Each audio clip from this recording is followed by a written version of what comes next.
बहुत समय पहले की बात है। भारत की धरती पर मुगल सम्राट अकबर का राज था। उनकी ख्याति दूर दूर तक फैली हुई थी। उनके दरबार में कई गुणी मंत्री और विद्वान थे, पर उनमें सबसे बुद्धिमान और सबसे चतुर व्यक्ति थे बीरबल। एक दिन अकबर ने सोचा कि आज कुछ अलग किया जाए। राजकाज का बोझ हर दिन बढ़ता जा रहा था और दिल थोड़ी राहत चाहता था। उन्होंने बीरबल को बुलवाया और कहा, आज मन हो रहा है कि दरबार की गहमा गहमी से दूर जाया जाए। चलो जंगल की सैर पर चलते हैं। बीरबल ने कहा, जहाँपना, आपकी इच्छा हमारे लिए आदेश है। कुछ ही देर में अकबर के लिए घोड़ा तैयार किया गया। साथ में कुछ सैनिक, घोड़े और बीरबल भी सवार हुए। ठंडी हवा चल रही थी, पंछी चहचहा रहे थे और रास्ते के दोनों ओर हरे भरे पेड़ों की कतारें झूम रही थी। अकबर इस सुंदरता को देखकर प्रसन्न हो उठे। अकबर ने कहा, सच कहूँ, दरबार के झगड़ों से अच्छा यह जंगल है। बीरबल मुस्कुराते हुए बोले, जहाँपना, अगर इंसान थोड़ा कम लालच करे तो हर जगह जंगल जैसा सुकून मिल सकता है। अकबर ने सिर हिलाया, तुम्हारी बातें हमेशा दिल को छू जाती है बीरबल। थोड़ी दूर जाने पर अकबर की नज़र एक पेड़ पर पड़ी। वह पेड़ बाकी पेड़ों की तरह सीधा नहीं था, बल्कि टेढ़ा था। अकबर ने घोड़े की लगाम खींची और उस पेड़ की ओर इशारा करते हुए बोले, बीरबल, जरा बताओ, यह पेड़ टेढ़ा क्यों है? बीरबल ने पेड़ को गौर से देखा। वह थोड़ा मुस्कुराए, फिर बोले, जहाँपना, यह पेड़ इसलिए टेढ़ा है क्योंकि यह इस जंगल के तमाम पेड़ों का साला है।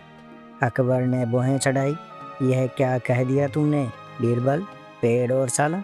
यह मजाक का वक्त नहीं है।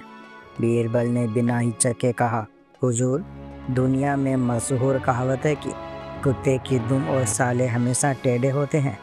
अकबर हंस पड़े, तो क्या तुम कहना चाहते हो कि मेरा साला भी टेढ़ा है? बीरबल ने झट से झुककर कहा, बेशक जहाँपना, जब कुत्ते की दुम सीधी नहीं होती तो साले कैसे सीधे होंगे? अब तो अकबर का चेहरा गंभीर हो गया। बोले, तो फिर मेरे उस टेढ़े साले को फांसी चढ़ा दो। बीरबल चौंके, पर फिर अपने चिर परिचित शांत भाव से बोले, जो हुक्म जहाँपना। वापस महल पहुंचकर बीरबल सोच में पड़ गए। उन्होंने अपने कमरे में जाकर दरवाज़ा बंद किया और देर तक विचार करते रहे। अगर मैं कुछ नहीं करता तो बादशाह नाराज़ होंगे, और अगर मैं सच में फांसी लगवा दूं तो महारानी का दिल टूट जाएगा। इसका कोई रास्ता तो निकालना ही होगा। बीरबल ने पूरी रात सोच विचार में बिता दी। अगले दिन उन्होंने कुछ बढ़ई बुलाए और कहा, 3 मजबूत तख्ते बनाओ, एक सोने का, एक चांदी का और एक लोहे का। हर तख्ते पर फांसी लगाने की जगह होनी चाहिए। बढ़ई हैरान हुई, पर बीरबल के आदेश को आदेश मानकर तीनों तख्ते तैयार कर दिए। दरबार के कोने कोने में एक अजीब सी बेचैनी फैली हुई थी।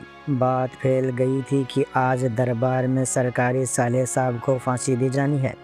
यह सुनकर मंत्री, सैनिक और नौकर सभी के चेहरों पर सन्नाटा था। कोई खुलकर कुछ नहीं कह रहा था, पर हर कोई अंदर ही अंदर यह सोच रहा था कि बीरबल अब क्या करेगा। बादशाह अकबर अपने सिंहासन पर विराजमान थे। उनके चेहरे पर सख्ती थी, पर आंखों में एक शरारती चमक भी थी। शायद वह खुद भी इस पूरे मामले को एक खेल की तरह देख रहे थे। बीरबल अपनी जगह पर शांत खड़े थे। अकबर ने ऊंचे स्वर में कहा, बीरबल, क्या तुमने मेरे आदेश के अनुसार फांसी की तैयारी पूरी कर ली? बीरबल झुककर बोले, जी हाँ जहाँपना, आपके आदेश का पालन पूर्ण निष्ठा से किया गया है।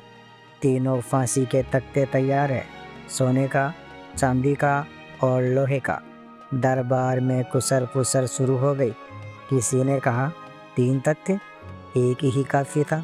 दूसरे ने जवाब दिया, अरे, जब बीरबल कुछ करे तो उसमें बुद्धि की कोई न कोई बात ज़रूर होती है।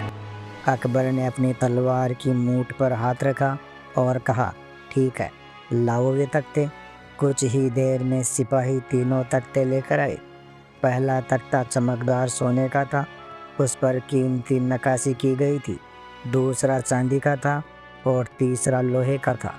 अकबर ने ध्यान से देखा और बोले, बीरबल अब बताओ यह 3 तख्ते किसके लिए हैं? बीरबल ने झुककर कहा, जहाँपनाह सोने का तख्ता आपके लिए, चांदी का मेरे लिए और लोहे का प्रिय साले साहब के लिए। दरबार में ठहाका गूंजा। कुछ दरबारी हंसी रोकने की कोशिश कर रहे थे, कुछ खुलेआम हंस रहे थे, पर अकबर ने गंभीर होकर पूछा, मुझे और तुम्हें फांसी क्यों बीरबल? बीरबल ने कहा, हुजूर, जब आपने कहा कि हर साला टेढ़ा होता है तो हमने सोचा कि यह दोष केवल एक व्यक्ति का नहीं हो सकता। दुनिया में हर कोई किसी न किसी का साला है। जब दोष सबका है तो सज़ा भी बराबर मिलनी चाहिए। अकबर मुस्कुराए, लेकिन चेहरे पर अभी भी गंभीरता का अभिनय था। बोले, तो क्या मैं खुद को फांसी दूं? बीरबल बोले, जहाँपनाह यही तो न्याय है। जब राजा न्याय करता है तो खुद को भी उसके दायरे में रखना चाहिए। अब ध्यान गया सरकारी साले साहब पर। महारानी के भाई, वह बेचारे बुरी तरह पसीने पसीने थे। उनके पैर कांप रहे थे। मन ही मन सोच रहे थे, हे खुदा, यह बीरबल तो मुझे बचाने नहीं उल्टा घसीटने आया है। उन्होंने डरते हुए कहा, जहाँपनाह हम तो मजाक में बात कर रहे थे, हम तो सच्चे सीधे इंसान हैं। बीरबल तुरंत बोले, सीधे तो आप है ही जनाब, लेकिन बात तो टेढ़ेपन की चल रही थी। दरबार में फिर हंसी गूंजी। अकबर ने मुस्कुराते हुए कहा, बीरबल, तुम्हारे जवाब इतने तेज है कि तलवार भी शर्मा जाए। अकबर ने अब मजाक छोड़कर गंभीर स्वर में पूछा, बीरबल सच बताओ, क्या तुम्हें नहीं लगता कि यह मजाक हद से बढ़ गया है? बीरबल ने शालीनता से उत्तर दिया, जहाँपनाह मजाक वहीं सीमित रहता है जहाँ हंसी के साथ सीख भी हो। आज यह फांसी किसी की जान लेने के लिए नहीं, बल्कि सोच को सीधा करने के लिए है। अकबर ने भौहें उठाई, सोच को सीधा करने के लिए।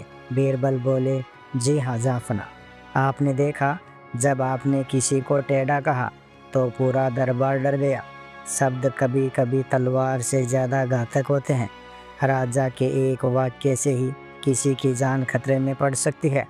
इसलिए हमें बोलने से पहले सोचना चाहिए कि हमारी ज़ुबान से निकली बात का असर क्या होगा।